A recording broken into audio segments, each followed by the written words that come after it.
നമ്മുടെ തോട്ടത്തിൽ നിന്ന് നല്ല പഴുത്ത് തുടുത്ത് നിൽക്കുന്ന ഒരു പൈനാപ്പിൾ കിട്ടിയിട്ടുണ്ട്. അപ്പോൾ ഇവനെ വെച്ച് നമുക്കിതൊരു മധുരപ്പച്ചടി ഉണ്ടാക്കാമെന്ന് വിചാരിച്ചു.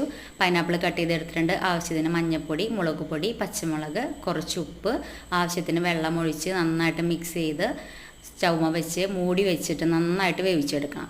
അപ്പോൾ ഇതുപോലെ നന്നായിട്ട് വെന്ത് വന്നിട്ടുണ്ട്. എങ്കിൽ നമുക്കിതിലേക്ക് ആവശ്യത്തിന് മധുരത്തിന് ഇട്ട് കൊടുക്കാം ശർക്കര. ഇതിൽ മധുരം വേണ്ടാത്തവർക്ക് ഇത് സ്കിപ്പ് ചെയ്യാം. ബാക്കിയുള്ളതൊക്കെ അതുപോലെ തന്നെ ചെയ്താൽ മതി.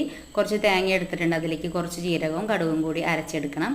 പിന്നെ പുളിയില്ലാത്ത കുറച്ച് തൈരാണ് കേട്ടോ ഇപ്പോൾ ഒഴിച്ചു കൊടുത്തത്. അതും കൂടി ഒഴിച്ചു കൊടുത്തിട്ട് ഒന്നും കൂടി നന്നായിട്ട് കുറുകായിട്ട് വരണം. അപ്പോൾ നമ്മുടെ അരപ്പ് അതിലേക്ക് ഒഴിച്ചു കൊടുത്തിട്ട് നന്നായിട്ട് മിക്സ് ചെയ്ത് നമ്മുടെ കറി ഒന്ന് നന്നായിട്ട് തിളച്ച് വന്നു കഴിഞ്ഞാൽ നമ്മുടെ മധുരപ്പച്ചടി റെഡി ആയിട്ടുണ്ട് കേട്ടോ.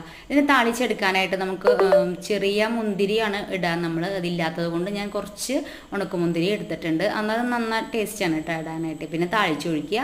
അപ്പം നമ്മുടെ കറി ഇവിടെ ഈസി ആയിട്ടുള്ള മധുരപ്പച്ചടി റെഡി ആയിട്ടുണ്ട്. അടിപൊളി ടേസ്റ്റ്.